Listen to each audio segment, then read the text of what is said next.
Friends, ഇന്ന് നമ്മൾ നോക്കാൻ പോകുന്നത് അമേരിക്ക, ചൈന, ഇന്ത്യ എന്നീ സ്ഥലങ്ങളിലെ പിസ്റ്റൽ ഗൺ ഹൈഡ്രോളിക് പ്രസ്സിൽ വെക്കുമ്പോൾ എന്താണ് സംഭവിക്കുന്നതാണ്. ഹൈഡ്രോളിക് പ്രസ്സിനെ കുറിച്ച് പറയുകയാണെങ്കിൽ എത്ര ശക്തിയുള്ള സാധനം വെച്ചാലും അത് പപ്പടം പോലെ നശിപ്പിക്കുന്നതാണ്.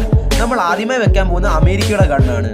അങ്ങനെ അമേരിക്കയുടെ ഗൺ ഹൈഡ്രോളിക് പ്രസ്സിൽ വെച്ച് പ്രസ് ചെയ്ത് നോക്കുമ്പോൾ അമേരിക്കയ്ക്ക് എത്രത്തോളം ഭാരം താങ്ങാൻ കഴിയുമെന്ന് നമുക്ക് നോക്കാം. അമേരിക്കയ്ക്ക് ഏകദേശം 700 കിലോ വരെ ഭാരം താങ്ങാൻ സാധിക്കും ഗായ്സ്. അടുത്തതായി ചൈനയാണ് ഗായ്സ്. അങ്ങനെ ചൈനയുടെ ഗൺ ഹൈഡ്രോളിക് പ്രസ്സിൽ വെക്കുകയാണ്. ചൈനയുടെ ഗൺ ഹൈഡ്രോളിക് പ്രസ്സിൽ വെച്ച് പ്രസ് ചെയ്ത് നോക്കുമ്പോൾ ചൈനയ്ക്ക് ഏകദേശം 490 കിലോ വരെ ഭാരം താങ്ങാൻ സാധിക്കും. ഇതിൽ അവസാനമായി വരുന്നത് ഇന്ത്യയാണ്. ഇന്ത്യയുടെ കാണുന്നതിന് മുമ്പ് നിങ്ങൾ ഇന്ത്യ ഇഷ്ടമാണെങ്കിൽ വീഡിയോ ലൈക്ക് ചെയ്യും. അതല്ല ഇന്ത്യൻ ആർമിയാണ് ഇഷ്ടമെങ്കിൽ ചാനൽ സബ്സ്ക്രൈബ് ചെയ്യുക ഗായ്സ്. ഇന്ത്യയുടെ ഗൺ ഹൈഡ്രോളിക് പ്രസ്സിൽ വെക്കുകയാണ്.